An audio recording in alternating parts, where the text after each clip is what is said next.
Kloter pertama jemaah calon haji Sumatera Selatan asal Kabupaten Ogan Komering Ulu mulai masuk ke asrama haji Palembang. Sebanyak 438 JCH tersebut siap diberangkatkan ke Tanah Suci bersama dengan 4 petugas kloter dan 1 petugas haji daerah pada Rabu 22 April.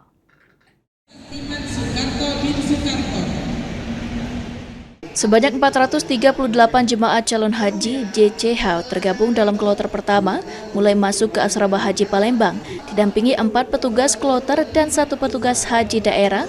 438 JCH tersebut akan diberangkatkan ke Tanah Suci. Setibanya di embarkasi Palembang, para JCH langsung menjalani serangkaian tahapan, mulai dari penerimaan kartu akomodasi, pembagian living cost, kartu nusuk, hingga pemeriksaan kesehatan dan persiapan lainnya. PLT Kepala Kantor Wilayah Kementerian Haji dan Umroh Sumatera Selatan, Muhammad Arkan Nur Wahidin mengatakan, seluruh persiapan kloter pertama telah berjalan sesuai prosedur. Pelayanan terhadap jemaah terus dioptimalkan, mulai dari aspek kesehatan, transportasi, hingga kenyamanan selama berada di asrama.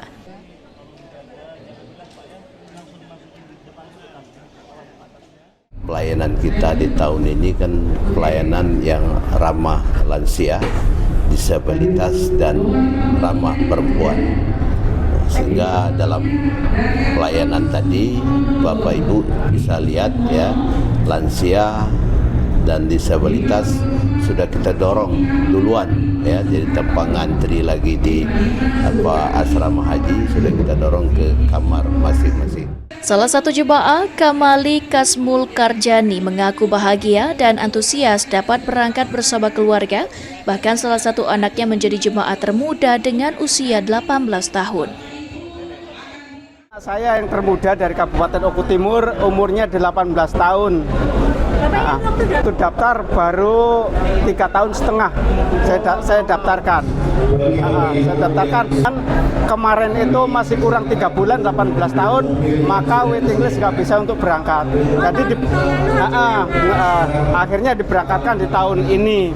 Alhamdulillah terwujud pendaftaran di tahun 2012, 2026 kita berangkat semua satu keluarga.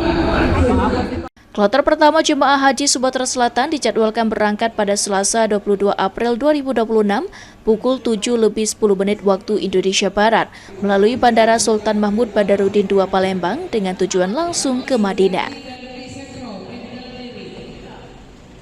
Muhammad Aidil, PAL TV.